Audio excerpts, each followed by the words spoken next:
السلام عليكم، اخباركم ايه؟ النهارده ان شاء الله يعني حاجه مفاجاه. النهارده ان شاء الله هنعمل في الفيديو الكتاب التفاعلي او الاكتيفيتي بوك بعد طول انتظار. اخيرا هعمله. الصراحه الاكتيفيتي بوك ده يعتبر من افضل واحلى واجمل الحاجات اللي في شغل الجوخ. هو عباره عن كتاب بيتعمل من الجوخ والقماش والرسومات زي ما انتوا شايفين كده. بس طبعا الرسومات دي عبارة عن باترونات، وانا هقصها على قماش او على جوخ حسب ما يعني احس ان ايه هيكون افضل او الاحسن. وبيبقى كذا صفحة في الكتاب، وكلها بتبقى عبارة عن حاجات تفاعلية، مش مجرد رسومات. الطفل بيألف في الكتاب بيلاقي رسومات بس، لأ، هو بيلاقي رسومات وبيلاقي ان الرسومات دي يقدر يحركها ومسائل حسابية يعملها وساعة وعقرب ساعة يلف ويعرف الساعة منه بتبقى ازاي وحاجات كتير جدا. تابعوني ان شاء الله في الفيديو ده وهتتبسطوا منه قوي. وان شاء الله يكون فيديو خفيف عليكم.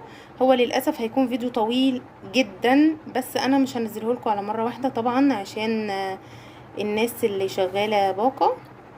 انا هنزله لكم على اجزاء عشان تقدروا ان انتوا كل شويه تشوفوا فيديو وتقدروا تستفيدوا منه، عشان مش هتقدروا تشوفوا الفيديو كله على بعضه عشان هيبقى فيديو طويل جدا.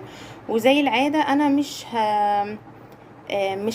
هتكلم في الفيديو، او في اغلب الفيديو مش هتكلم. ليه؟ عشان الفيديو يبقى سريع وما يطولش عليكم، وكمان عشان تستفيدوا باكبر قدر ممكن. انا بحس ان الكلام بيشتت اكتر ما هو بيفيد، وانا اتعلمت بالطريقه دي. انا اتعلمت باغلب الفيديوهات اللي اتعلمت منها واستفدت منها جدا. ما كانتش اللي بتشتغل في الفيديو بتتكلم، بالعكس هي بس انا بشوف بعيني وهي بتحدد لي مثلا الحاجه اللي محتاجه اعرفها، بتحددها لي سواء كان بالكتابه او بايديها او بتكتب لي بالورق، وانا بتعلم من كده. والصراحه استفدت جدا من الفيديوهات دي، فعشان كده انا قررت ابقى زيهم واعمل فيديوهات من غير صوت عشان تقدروا تستفيدوا اكتر. وان شاء الله لو في اي مشكله واجهتكم في اي حاجه اسالوني وابعتولي في الكومنتات وهرد عليكم. وان شاء الله الفيديو يبقى خفيف عليكم. مبدئيا كده انا جبت قطعه من القماش كانت عندي، تمام، واخترتها مخصوص عليها رسومات كده زي ما احنا شايفين، يعني رسومات اطفال. والجزء ده هعمل فيه اشكال صغيره على حسب الاشكال اللي معايا هنا بالجوخ، وهعمل بالسكوتش بحيث ان الطفل يلزق نفس الاشكال دي مع القماشه زي كده مثلا، وشكل السحاب وشكل البيت. وهنقص مع بعض. طبعا انا مش هعمله كله، هاخد بس اجزاء معينه هعملها، وهسيب الباقي رسومات عاديه جدا ما فيهاش اي حاجه.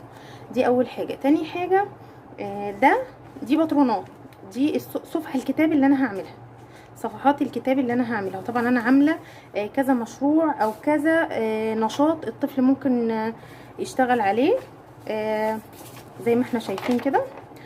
وممكن يعني انا عملت رسومات كتير جدا، ممكن استعملها كلها وممكن لا، وممكن اضيف عليها يعني حسب. لسه هشوف انا هعمل ايه. وطبعا انا في الاول رسمت على الورق وبعدين صورته علشان خاطر طبعا ما اقصش الاصل، عشان اسيب الاصل عندي، لان الرسومات دي بتاخد مني وقت كبير جدا. يعني انا مش قادره اقول لكم، انا بقالي حوالي 5 ايام بحضر للفيديو ده. ببحث بقى عن ايه اكتر حاجة ممكن تفيدنا في الكتاب، وايه اكتر حاجة ممكن الطفل يستفاد منها، وحسب السن بتاع الطفل. يعني انا مثلا بعمل الكتاب ده لطفل من 4 ل5 سنوات، او ينفع ممكن 3 مثلا، من 3 ل5 سنوات. فطبعا ليه نشاطات معينة، مش كل النشاطات هتنفع معاه. وده طبعا خد مني وقت كبير جدا في اني ابحث عن ايه اكتر حاجه ممكن تناسب الطفل في السن ده. وفي رسم الباترونات برضو خد مني وقت كبير. فطبعا مش هقص الاصل عشان لما اجي اعمل نفس الكتاب تاني ما اضطرش ان انا اقعد ارسم نفس الرسومات تاني وابحث عنها تاني. فانا خدت كل الاصل ده صورته، عملت منه كذا نسخه زي ما انتم شايفين كده. هو ده الورق اللي انا هقصه، مش هقص الاصل. وده اللي انا هعمل عليه شغل الجوخ بتاعي. تمام، هنبتدي مع بعض وهنشوف هنعمل ايه.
وطبعا ده هلزقه في جزء واحد بس من الجوخ، مش هلزقه، انا هخيطه في الجزء اللي تحت، اللي هيبقى اللي تحت اللي هنا ده، لاني هحط جزء من السكotش هنا وجزء هنا عشان لما نحط كده يلزقوا في بعض. بس هخيط السكotش في قطعة الجوخ دي الاول، وبعدين احط دي واخيط بنفس الشكل ده كده. وهعمل الخطوة دي في كل الاشكال اللي قدامي.